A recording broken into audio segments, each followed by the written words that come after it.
ಅದಕ್ಕೋ ನವತೆ ನಾನು ಪ್ರತೋದೆ ಬಲಂಗ ನೀನು ರತಿದೇವಿಗೆನೆ ನಾನು ಮನೋ ಮಗನೇನೋ ರಾಘವ ನರಪತೆ ನೀನು ಮಮ ಭಜನೋ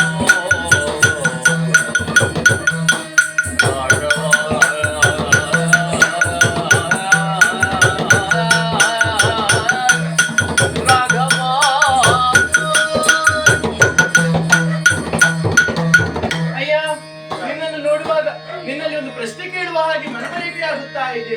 ಯಾಕೆ?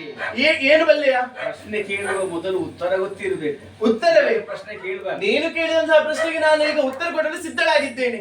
ಆದ್ರೆ ಒಂದು ವಿಚಾರ, ಏನು? ಯಾವುದೇ ಒಂದು ಹೆಣ್ಣಿಗಾದರೂ ತಾನು ಕೈ ಹಿಡುವಂತಹ ಗಂಡು ಹಾಗಿರಬೇಕು ಹೀಗಿರಬೇಕೆನ್ನುವ ಆಸೆಯನ್ನಿಟ್ಟುಕೊಳ್ಳುತ್ತಾಳಂತೆ. ಹಾಗೆ ನಾನು ಕೂಡ ನಾನು ಯವನವತಿಯಾಗಿದ್ದೇನೆ, ನನಗೂ ಮದುವೆ ಆಗಬೇಕು. ಮದುವೆ ಆಗ್ಬೇಕಾದ್ರೆ ವಧುವರ ಅನ್ವೇಷಣೆ ಕೇಂದ್ರಕ್ಕೆ ಹೋಗಿ ಮಾಹಿತಿ ಕೊಡಬೇಕು. ಹಾಗೆಲ್ಲ ಅವಶ್ಯಕತೆ ಇಲ್ಲ, ಹುಡುಗನನ್ನು ನಾನೇ ಹುಡುಕಿಯಾಗಿದೆ. ಹೌದಾ? ಖರ್ಚಿಗೆ ಏನಾದ್ರೂ ಬೇಕಿತ್ತ? ಖರ್ಚಿಗೆ ಏನು ಬೇಡ, ಒಪ್ಪಿಗೆ ಒಂದು ಬೇಕು ಅಷ್ಟೇ. ಈಗ ಹುಡುಗ ಯಾರು ಅಂತ ನೀವು ಕೇಳಿದ್ದೀರಾ? ಹುಡುಗ ಯಾರು? ಬೇರೆ ಯಾರು ಅಲ್ಲ, ಅದು ನೀನೇ. ನಾನು ಮದನನ ಪಟ್ಟದ ರಾಣಿ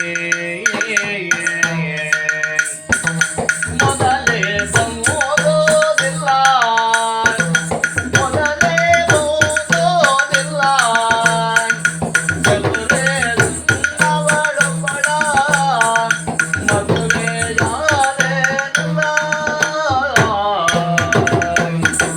ಒಂದು ತೋರೆಗೆರಡವರೆಯೋ ಓದೆ ಬೇಡೋ, ಒಂದು ತೋರೆಗೆರಡವರೆಯೋ ಓದೆ ಬೇಡೋ, ಮಂದಗಮನೆ ಬೇಡ ನನಗೆ ಒಂದು ಎತ್ತ ತಾಳೋ. ಮದನದ ಪಟ್ಟದ ರಾಣಿ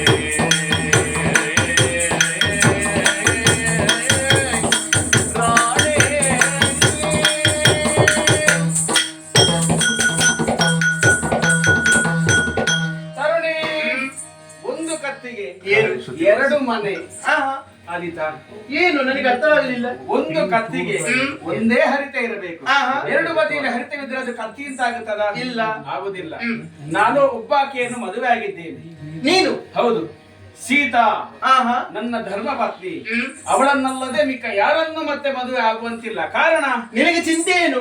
ನಾನು ಯಾರಂತಲ್ಲ, ಹೌದು, ಅತಿ ಕುಲವತಿ ನಾನು. ಅತಿ ಕುಲದಲ್ಲಿ ಜನಿಸಿದವಳು ನೀ. ಆಹಾ, ಬ್ರಾಹ್ಮಣ ಕುಲವತಿ. ಆಹಾ. ಬ್ರಾಹ್ಮಣ ಕುಲದಲ್ಲಿ ಜನಿಸಿದವಳು ನಾನು ರಾಜವಂಶದಲ್ಲಿ ಜನಿಸಿದವ. ಆಹಾ. ಹಾಗಾಗಿ ನಿನ್ನ ಅತಿ ಕುಲವತಿ. ಅತಿ ಕುಲವತಿ. ನಾವಿವರು ವಿವಾಹಕ್ಕೆ ಯೋಗ್ಯರು ಅಂತ ನಿನ್ನ ಅನಿಸಿಕೆ. ತಲೆಬಿಸಿ ಏನೂ ಇಲ್ಲ. ನೋಡು, ನಾನು ನೋಡುವುದಕ್ಕೆ ಹೇಗಿದ್ದೇನೆ? ಸುಂದರವಾಗಿಲ್ಲವೇ? ಇಲ್ಲಿಯವರೆಗೆ ನೀನೆಲ್ಲಿದ್ದೆ? ಆಹಾ, ಅದು ಹೌದು. ನೀನು ಹಾಗೆ ಆಲೋಚಿಸಬೇಕು. ರತಿಗೆ ಹೋಲುವಂತಹ ರೂಪ ನನ್ನದು. ಹಾಗಾದರೆ ರತಿ ನಾನಾದರೆ ಮನ್ಮಥ ನೀನು. ಏನು ಒಪ್ಪಿಗೆ? ನಿನ್ನ ಆಸೆಗೆ ನಾನು ಅಡ್ಡಿ ಬರುವ ಹಾಗಿಲ್ಲ. ಆದರೆ ನಿನ್ನನ್ನು ಮದುವೆ ಮಾಡಿಕೊಳ್ಳುವ ಹಾಗಿಲ್ಲ. ಯಾಕೆ? ಏಕಪತ್ನಿ ವ್ರತಸ್ಥ ನಾನು.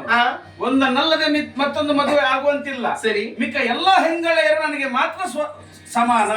ಹಾಗಾಗಿ ಮದುವೆ ಆಗುವುದಕ್ಕೆ ಆಗುದಿಲ್ಲ. ಮತ್ತೇನು ಮಾಡುವುದು? ಇಲ್ಲಿವರೆಗೆ ಬಂದದಕ್ಕೆ ಏನು ಇಲ್ಲ ಅಂತ ಆಗುದು ಬೇಡ. ಸರಿ, ನನ್ನ ತಮ್ಮನಿದ್ದಾನೆ, ನನಗಿಂತಲೂ 100 ಪಟ್ಟು ಅಧಿಕ ಚೆಲುವ. ಅವನಲ್ಲಿಗೆ ನೀನು ಹೋದೆ ಎಂದಾದರೆ ವ್ಯವಸ್ಥೆ ಮಾಡಿದ್ರು ಮಾಡಿಯಾನು. ಆದಿತು. ಈಗ ನಾನು ಅವನ ಬಳಿಗೆ ಹೋಗಬೇಕು. ಲಕ್ಷ್ಮಣನ ಬಳಿಗೆ ಆದಿತು. ಹೋಗಿ ಬಾ. ಸರಿದು ಒಲಲದಲ್ಲಿ ಮಾಸ